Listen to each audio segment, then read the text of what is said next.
인물 설교를 시작하면서 만났던 성경 속의 인물입니다.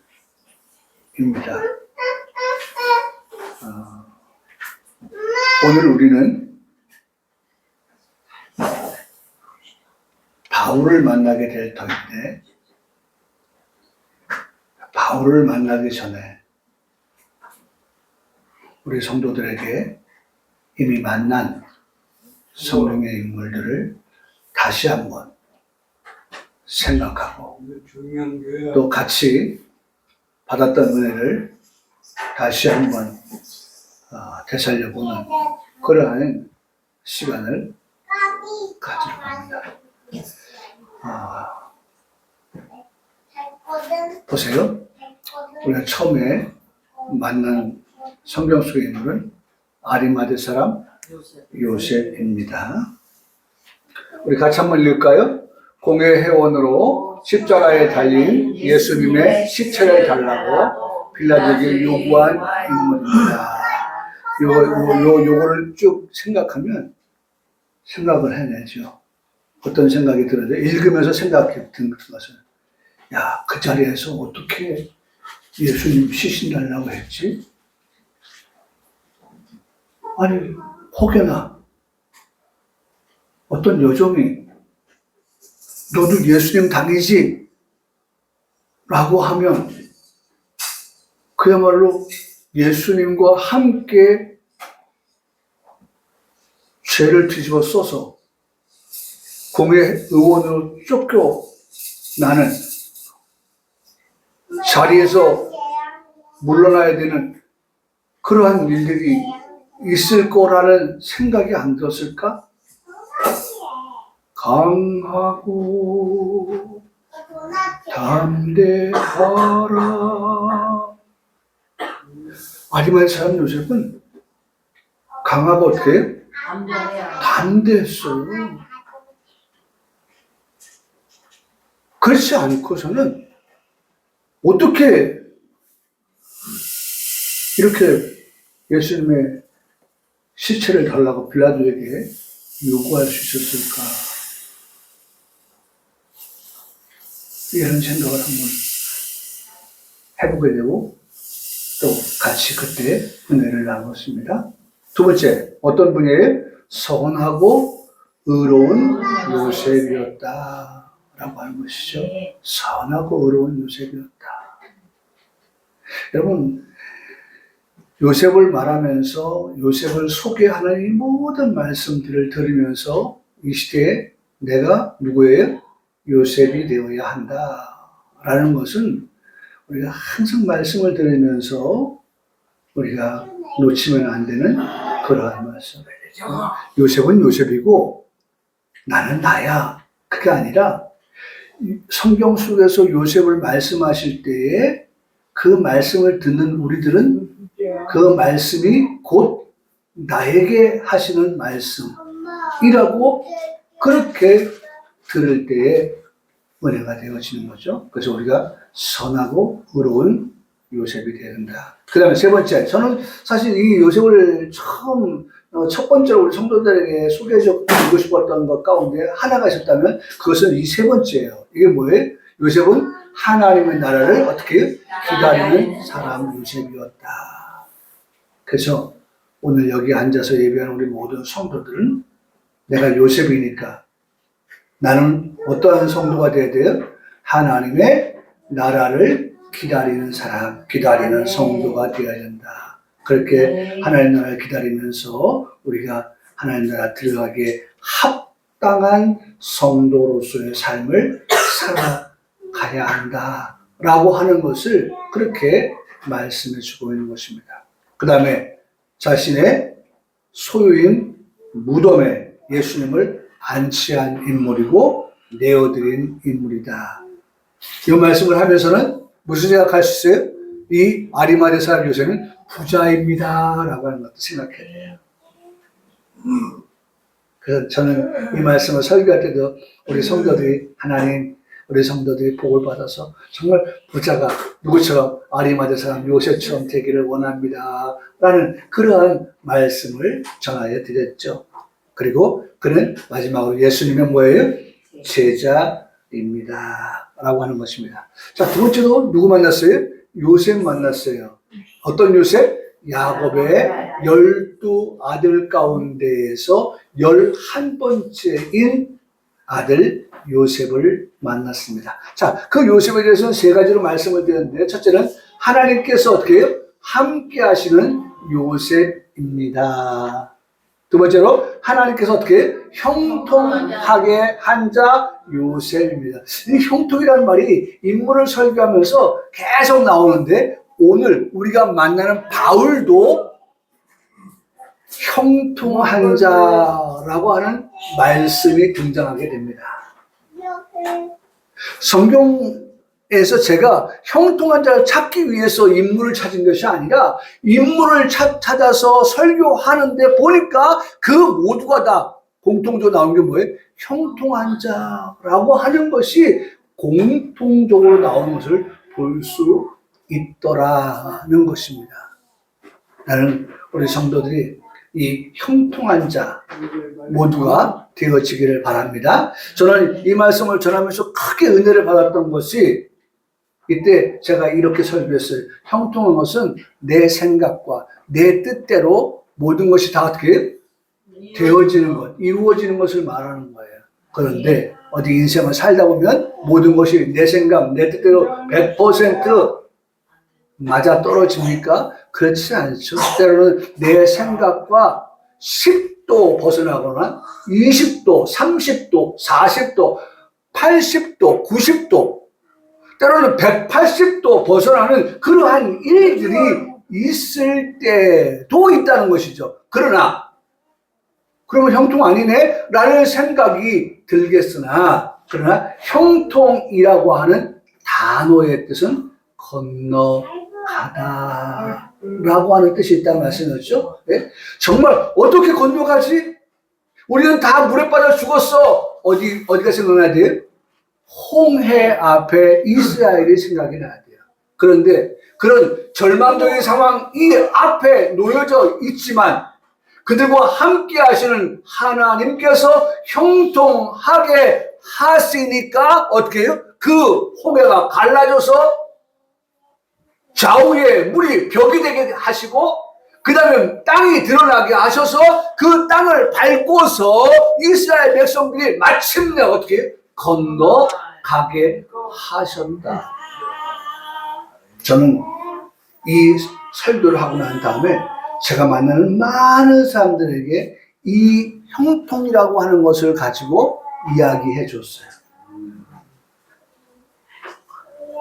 형통은 보편적으로 생각할 때, 우리가 모두 생각할 때에, 형통은 그야말로 모든 것이 다 잘 되는 것으로만 생각했는데, 잘 안 되는 가운데에서도 형통이라고 하는 것은 우리가 결과적으로 하나님께서 어떻게 과정을 통하여서 결과에 이르게 하심을 통한 형통이다라고 하는 것. 그러나 그 중심에는 항상 하나님이 어떻게 해요? 함께 하심을 통한 형통이라고 하는 것을 우리가 은혜를 받았습니다. 마지막으로 하나님께서 어떻게 해요? 요셉에게 더하시는 하나님이시다. 하나님께서 요셉에게 항상 그래서 플러스 마트 홈 플러스 이런 것들이 다 뭐예요? 플러스예요. 플러스. 우리의 신앙이 어떻게 해요? 플러스. 함께 하시는 하나님께서 요셉에게 어떻게 플러스. 그래서 여러분 항상 있을 것이라고 하는 것이 지난주에도 있을 것이 이번 주에도 있는데 똑같은 있을 것이 아니라 성경은 있을 것, 믿음이 어떻게 플러스 되어져서 소망이 플러스 되어져서 사랑이 플러스 되어져서 우리에게 항상 있을 것이라고 그렇게 주문하시고 말씀하여 주고 계시다는 것입니다. 세 번째, 욥을 만났습니다. 욥, 온전한 사람 욥입니다. 이것은 우리 모든 성도들이 지향하고 목표해야 하는 그런 지점입니다. 온전한 자, 완전한 자, 장성한 자. 그 온전한 사람이라는 거예요. 온전한 사람 욥, 정직한 사람 욥, 하나님을 경외하는 사람 욥, 악에서 떠나는 사람 욥. 그게 욥을 설명하고 있어요. 그런데 여기에서 하나 더하여서는 자신의 신앙을 중심만 하지 아니하고 부모로서 어떻게 10명의 자녀가 있었는데 그 10명의 자녀들이 항상 어떻게 살기를 기도했어요? 성결하게 살기를 위해서 기도한 아빠, 엄마였어요. 나는 이 시간 우리 성도들이 다 아빠, 엄마로서 이제는 우리가 나의 신앙에만 급급한 것이 아니라 내 자녀를 위하여 울라라고 하신 예수님의 말씀처럼 우리 자녀들이 어떻게 성결한 삶을 살아가도록끔 하나님 앞에 어떻게 기도하는 엄마, 기도하는 아빠가 되어야 한다. 그래서 그 자녀들을 위해서 아빠 욥은 뭐였어요? 하나님께 번제를 드렸다. 그들이 혹여나 부지중이라도 죄를 지어서 성결에서 떠나 있을까봐 하나님께서 늘 그 자녀들을 위하여서 그렇게 번제를 드렸던 것 우리가 말씀을 통해서 보았죠. 우리가 지난 시간에 만났던 다윗은요. 다윗은 이렇게 고백했죠. 나는 누구이오며 나. 그 다음에 뭐예요? 두 번째가 집. 내 집은 무엇이기에. 그리고 세 번째 마지막에 나를 여기까지 이르게 하셨나이까.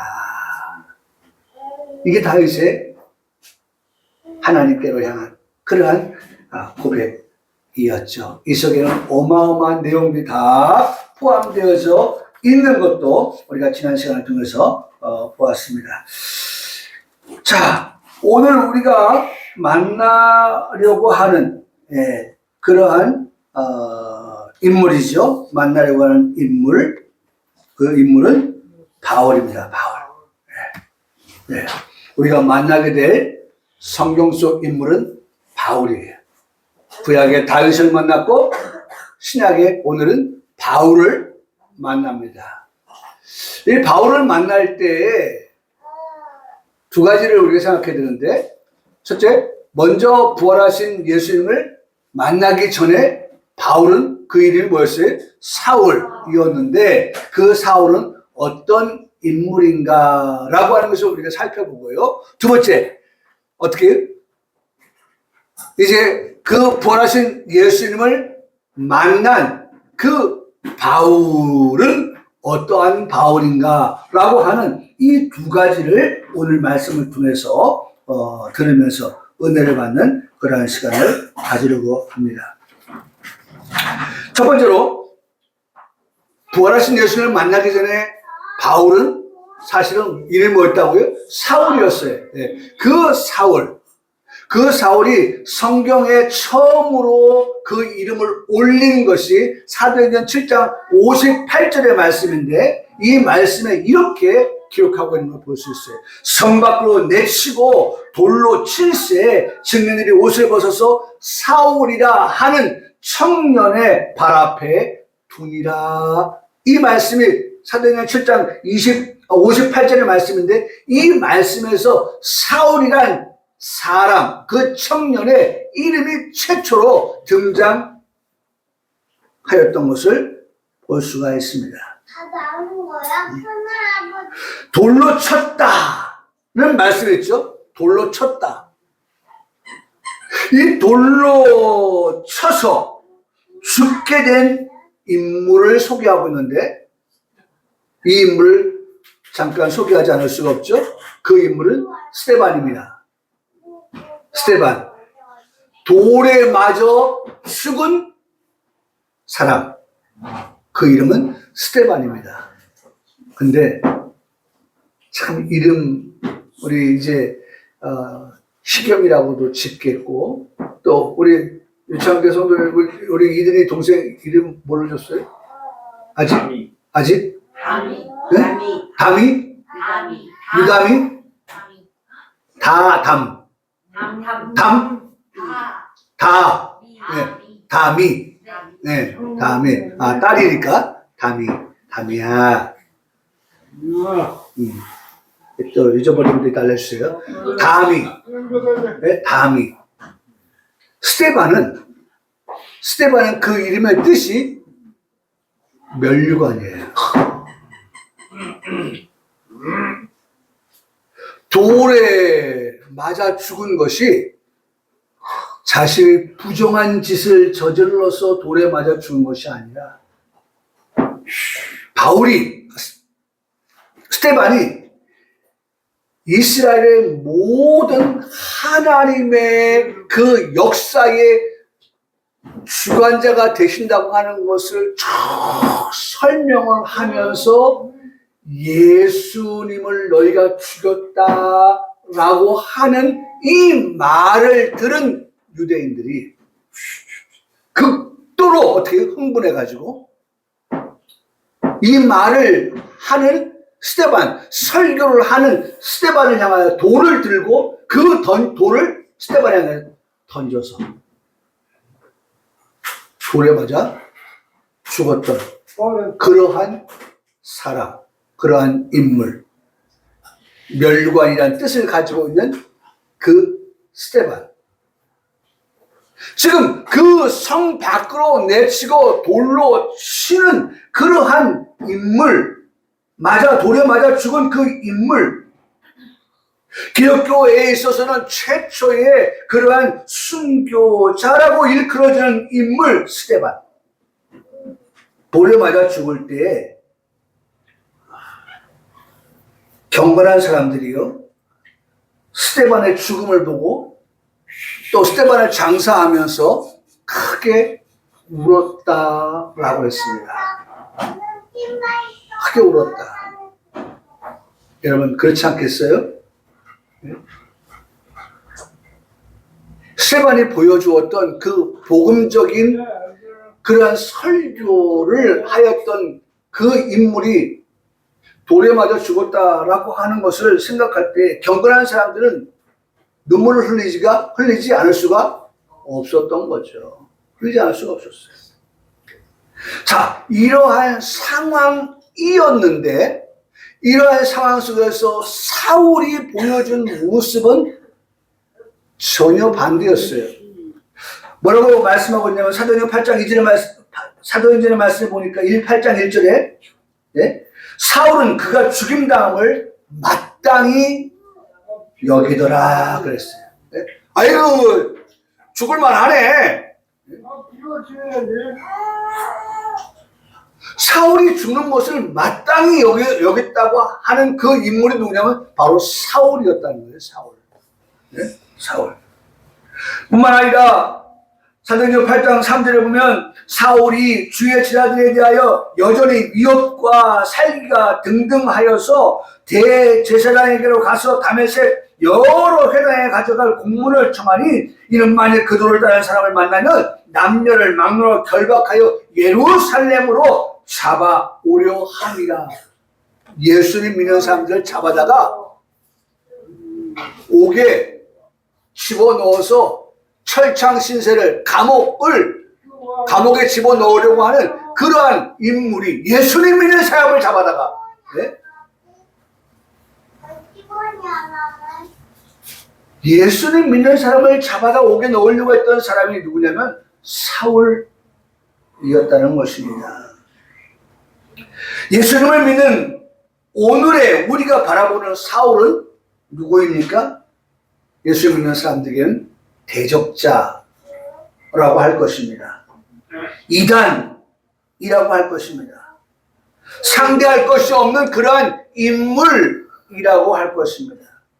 그러나 하나님께서 선택하지 아니한 사람, 버림받은 사람, 유기된 사람이라고 그렇게 사울을 우리가 평가하며 말할 것입니다. 사울 자신이 이렇게 말하였습니다. 나는 유대인으로 길리기아 다소에서 난 사람이야. 이 성에서 자란 사람이야. 가말리엘의 문화에서 우리 조상들의 율법의 엄한 교훈을 받은 사람이야. 오늘 너희 모든 사람처럼 하나님께 대하여서 열심히 읽는 자, 나 사울이야 라고 자신을 이렇게 소개하고 있습니다. 아니, 그런 그가 어떻게 예수님을 믿는 사람들을 잡아다가 옥에 가두려고 결박하여서 옥에 가두려고 하였을까? 도무지 사울이 말한 것과 자신에 대해서 말한 것과 그 행동이 일치하지 않아 보이는 그러한 모습을 우리가 보게 됩니다. 아마 사울이 자신에 대해서 소개하고 있는 이 모든 것들을 들어보면 저는 이렇게 한번 생각해 봤어요. 사울의 이 같은 말을 들으면 지금으로 말하면 교회의 장로님쯤 되어 하는 것이 아닌가 하는 생각을 하게 됩니다. 구원을 받아서 천국에 들어가면 보호자 제일 앞자리에 앉을 사람, 그가 사울이 아닌가라고 하는 생각도 듭니다. 저는 오늘 단순한 설교를 하려고 바울이란 인물을 선택하게 되었는데요. 사랑하는 성도 여러분, 다시 한번 우리의 신앙을 확인해 봅니다. 사울이 이렇게 열심히 있다고 하였지만 그 열심이 헛된 열심, 그릇된 열심, 잘못된 열심이라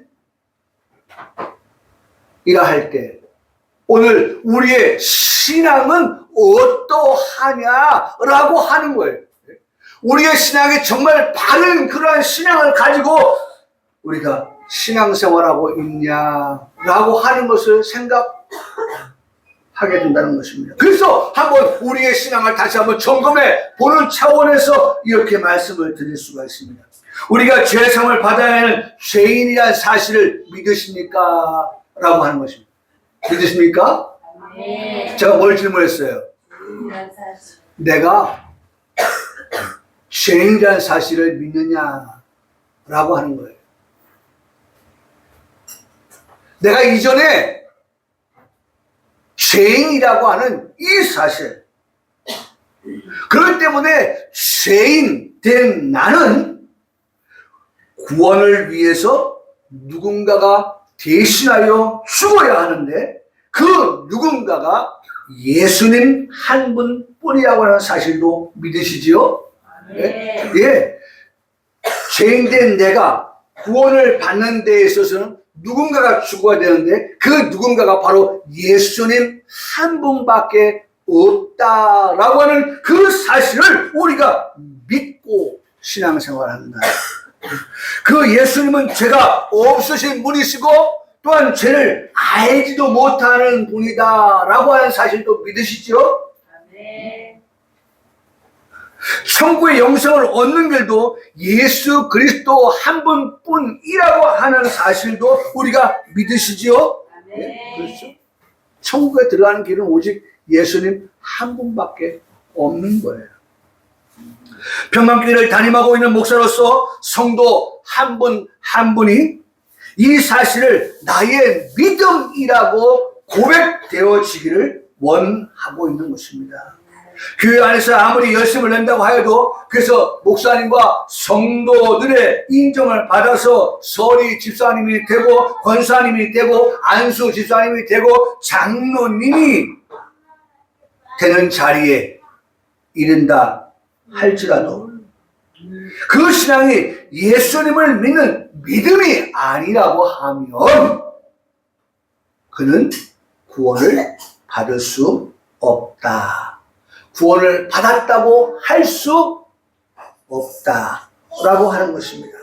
그래서 사랑하는 성도 여러분, 오늘 성경은 우리에게 이렇게 말씀합니다. 에베소 2장 8절로 9절을 말씀하시죠. 너희는 그 은혜에 의하여 믿음으로 말미암아 구원을 받았나니 이것은 너에게 난 것이 아니요 하나님의 선물이라. 행위에서 난 것이 아니니 이는 누구든지 자랑하지 못하게 하려 함이라 말씀했습니다. 여러분, 좀 굵게 쓴 글씨를 보세요. 은혜. 우리의 구원은 뭘로 얻어요? 은혜로 얻습니다. 우리의 구원은 뭘로 얻어요? 믿음으로 얻습니다. 그렇죠? 그래서 구원을 받았다고 하는 거예요. 우리가 받은 그 구원은 하나님께서 우리에게 주신 뭐예요? 선물입니다. 선물로 하나님께서 우리에게 구원을 허락하여 주셨어요. 구원은 우리가 행위로 얻은 것이 아니라는 거예요.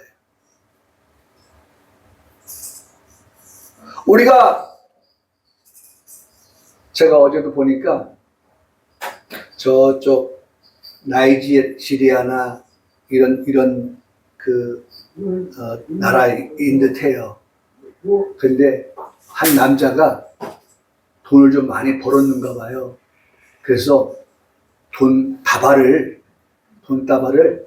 네모난 물통 같은 데가 배를 갈라서 집어넣고 테이프로 봉했어요. 그리고 허름한 옷을 입었어요. 그리고 외발 수레를 끌고 갑니다.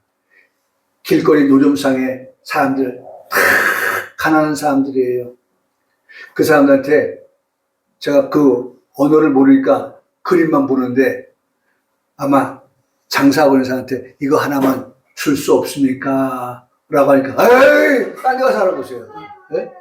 또 그러니까 수레를 끌고 다음 사람한테 가서 얘기합니다.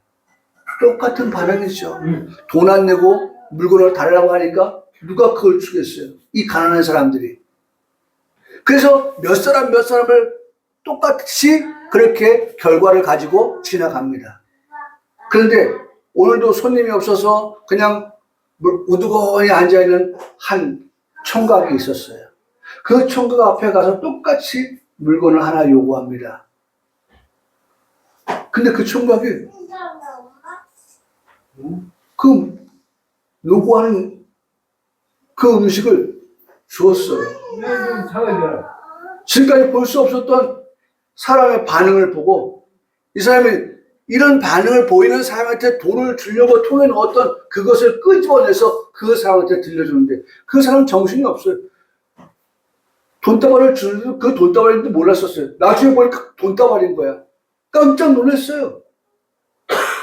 그 사람이 팔았던 물건들을 이 주인이 그냥 돈다발만 주면 조금 돈의 의미가 없으니까 그 사람이 팔려고 했던 것들을 거기에 있는 주변의 모든 사람한테 하나씩 다 나누어주고 그 값으로 이 돈다발을 주었어요. 이 사람이 받으면서 무릎을 꿇어요. 너무 감격해서. 근데 내가 걱정했었어요. 아유, 그 돈다발 누가 받은 거 보고도 따라가다가 저거 또 뺏기는 거 아닐까? 이런 생각했는데 그 돈을 준 사람이 부모님 계신 곳까지 따라가 주더라고요. 그래서 보니까 엄마는 저쪽에서 또 다른 장사를 하고 있는 거예요. 그래서 엄마한테 찾아가서 오늘 이분이 이렇게 큰 돈을 주었다라고 전달했고 그 엄마도 또 더불어서 감격을 해요. 제가 말씀드리려고 하는 것은 뭐냐, 이 돈다발을 주는 이 사람의 행위는 얼마나 감동적인 행위입니까? 많은 사람들을 감동 주는 그러한 행동입니까? 잘하였죠? 정말 착한 일을 했죠? 그러나 그런 행위가 구원을 얻는 데는 아무런 근거가 되지 못한다. 행위로 얻은 구원이 아니다라고 말씀하고 있어요. 그러면 부자만 구원받게? 아니죠. 행위로 구원받는 게 아니에요. 행위로 난 것이 아닌 누구든지 구원을 받았다고 하는 것에 대해서 자랑하지 못한다라고 말씀하고 계시다는 것입니다. 못한다는 거예요. 우리의 구원은 오직 믿음으로라고 하는 사실입니다. 할렐루야. 우리의 구원은 뭘로 해요? 믿음으로만이 해요. 믿음으로. 예수님을 믿는 믿음으로 구원을 얻는 것입니다. 예수님을 믿는 믿음으로 영생을 얻는 나라고 고백하게 되는 것입니다. 천지가 개벽이 되어진다 할 때에도 이 같은 고백이 누구의 고백이 되어야 돼요? 나의 고백이 되어야 하는 것입니다. 그래야 우리의 믿음이, 우리의 신앙이 어떻게 좌로나 우로나 치우치지 않게 되어진다는 것입니다. 그럼 보세요. 여호수아 1장 7절의 말씀이니까 우로나 좌로나 치우치지 말라. 그리하면 어디로 가지? 나왔죠? 나왔습니까? 나왔죠? 형통. 네? 형통하리라는 말씀이 나왔습니다. 네? 여러분, 우리는 지금 매주마다 만나는 인물을 통하여서 뭐예요? 형통에 관한 말씀을 듣고 있어요. 네? 형통하리라. 네? 형통. 오늘 말씀의 제목이 다시 보게 된 사울인데요. 다시 보게 된 사울.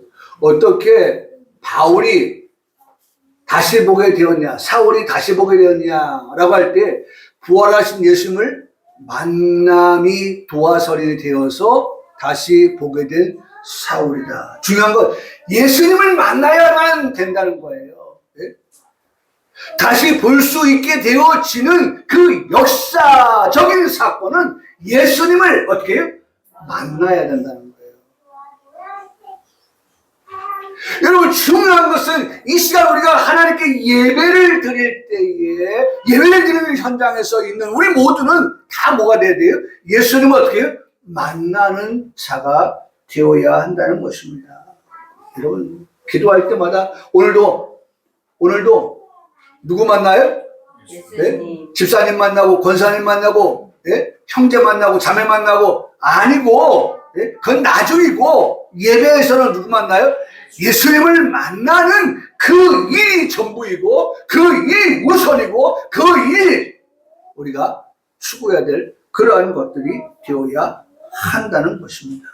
예, 바로 사울은 그 부활하신 예수님을 만나면서부터 도화선이 되어서 다시 볼 수 있게 되었다라고 말씀하고 있어요. 여러분, 삭개오를 문득 생각하게 되었어요. 삭개오도 예수님을 만났습니다. 그렇죠? 예수님을 만나니 삭개오가 어떻게 되었습니까? 오늘 구원이 삭개오의 집에 이르렀다. 이 사람도 아브라함의 자손이다. 여러분, 이 사람, 그 다음에 이 사람의 집 항상 따라 붙는 거예요. 예? 여러분, 나만이 아니라 나와 내 집, 여호수아도 나와 내 집은 여호와를 어떻게 섬기겠다라고 말씀하셨단 말이에요. 예? 오늘 구원이 삭개오에게만이 아닌 삭개오의 집의 가족들 모두에게도 어떻게 구원이 임하였다라고 하는 사실. 중요한 건 여기서 말씀드린 그런 삭개오가 구원받기 전에 삭개오였는데 누굴 만났다?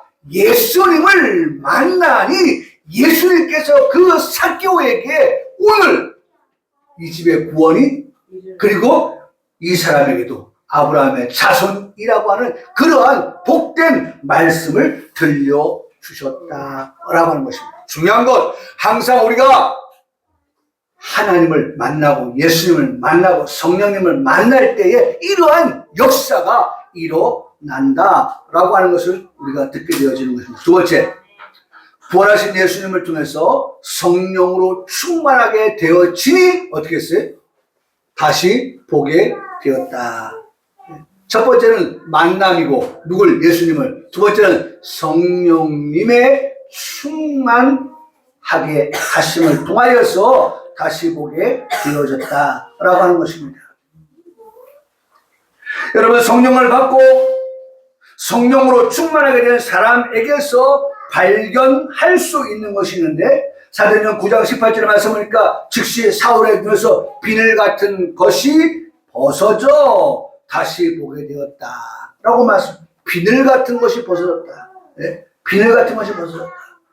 성령으로 충만하게 되기 전에 바울의 눈에 끼어있는 비늘, 어떤 것이었을까? 어떤 것이었을까? 생각해보니까 바울이 앞서 말했던 것처럼 바울이 자랑하였던 것들 있죠? 네? 나는 난지 8일 만에 할례를 받은 사람입니다. 하는 이것도 사울에게 있어서는 비늘이었어요. 보지 못하게 하는. 예? 나의 주, 나의 하나님이 되신다 라고 하는 것을 보지 못하게 가로막고 있었던 그와 같은 것들이 사울에게 있었어요. 예? 여러분, 하나님은 우리가 지난번에도 말씀드렸지만 외모를 보시는 하나님이 아니라 뭘 보신다고요? 중심을 보시는 하나님이라고 말씀을 드렸잖아요. 중심을 보시는 하나님. 혹 사울에게 비늘이 있어서 보지 못하게 되었다고 한다면 오늘 우리 눈에 보지 못하게 하는 비늘들이 어떤 것이 있을까? 분노가 있습니까? 조급함의 비늘이 있습니까? 시기, 질투, 다툼, 불평 이런 모든 것들이 우리의 눈을 가리고 보지 못하게 하는 것들이 되는 그런 것들이 우리에게는 혹시 없습니까? 오늘 말씀을 마칩니다. 우리에게는 이런 비늘들이 다 벗겨져서 네? 앞서 말씀드렸던 것처럼 부활하신 예수님을 통해서 성령으로 충만하게 되어진 그러한 바울을 우리가 만났을 때에 오늘 우리에게는 갈라디아서 말씀하고 있는 것처럼 오직 성령의 열매는 한번 같이 읽겠습니다. 시작. 사랑과 희락과 화평과 오래 참음과 자비와 양선과 충성과 온유와 절제니 이 같은 것을 금지할 법이 없느니라. 그리스도 예수의 사람들은 육체와 함께 그 정욕과 탐심을 십자가에 못 박았느니라. 만일 우리가 성령으로 살면 또한 성령으로 행할지니라. 아멘. 여러분, 우리 속에서 바울이 말씀해주고 있는 것은 육체와 함께 그 정과 욕심이라고 하는 비늘이 다 벗어져서 다시 보게 될 때에는 우리에게는 어떤 것들이 보여야 돼요? 성령의 9가지 열매와 같은 것이 보이는 그러한 성도들의 삶이 되어서 정말 하나님의 그 말씀대로 성령의 감동을 통해서 바울을 통해서 오늘 살아가는 우리에게 말씀하신 것처럼 이 한 주간도 정말 우리를 보지 못하게 했던 모든 비늘이 벗겨지고 우리 가운데 보여지는 그러한 삶의 그러한 열매들 이런 것들이 우리의 삶에 있기를 주님의 이름으로 축복합니다. 아멘.